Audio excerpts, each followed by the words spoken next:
Stuff and I'd watch the politicians and we will cut your taxes. I say it. This is true. I'm going to cut your taxes. I gave you the biggest tax cut in the history of our country. And the biggest tax in the history. And we're going to cut it further. It's more like a good politician, but it's also somebody that knows how it has to work. We need that.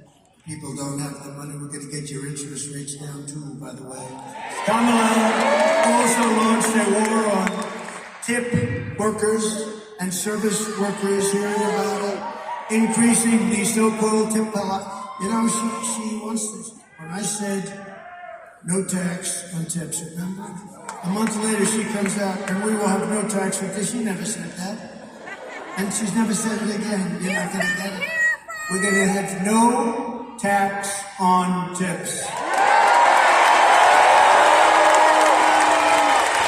She wanted to increase and did increase the so-called tip allocation tax rate by 60%. She raised your tax. And then she's supposed to say, no tax on tips. That's what hyenas do! In other words, even after Kamala wrecked your economy with inflation, she came after you with tip income, sort of like a vulture would do. If she gets 4 more years, Kamala Harris will pick your pockets bare. By contrast, I will massively cut taxes for workers, and in particular, we will have no tax on tips, no tax on overtime, and no tax on Social Security benefits for our great seniors. All three are very good for this. And which is the most? Let's do a poll, free poll. I won't have to pay $700,000. Which do you like more? Ready? I'll go tips, overtime, Social Security. Which is the way? Which is the, because you guys, I mean, you sort of have them in this state, you have them all. Tips is great, but overtime is great too. Ready? Vote for one. You can. Let's assume you can only have one, which you can't. You're going to get all three. What do you like best? Free poll for Trump. No tax on tips. No tax on overtime?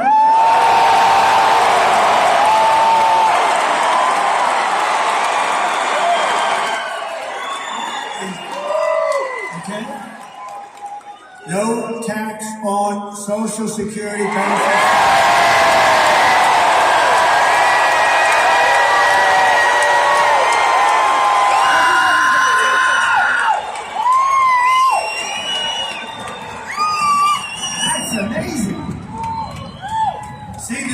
Always wins.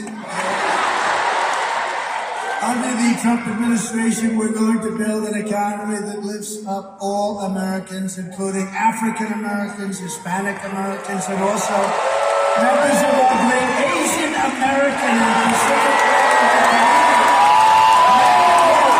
community. Especially so many amazing Nevada Filipinos, right?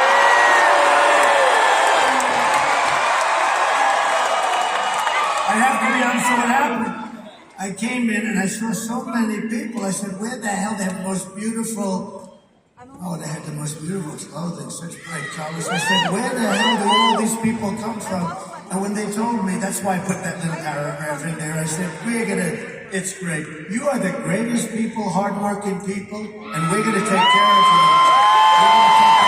We're going to take care of us.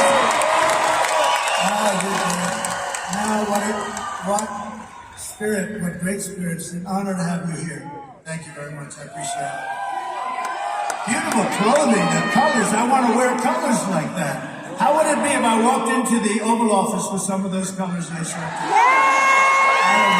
I don't think it works. But we're pleased to be joined by an incredible leader from the Asian American Pacific community, a lieutenant colonel in the U.S. Army Reserve and a former congresswoman and Democratic presidential candidate. And you just heard her, and she is great, and she is so popular.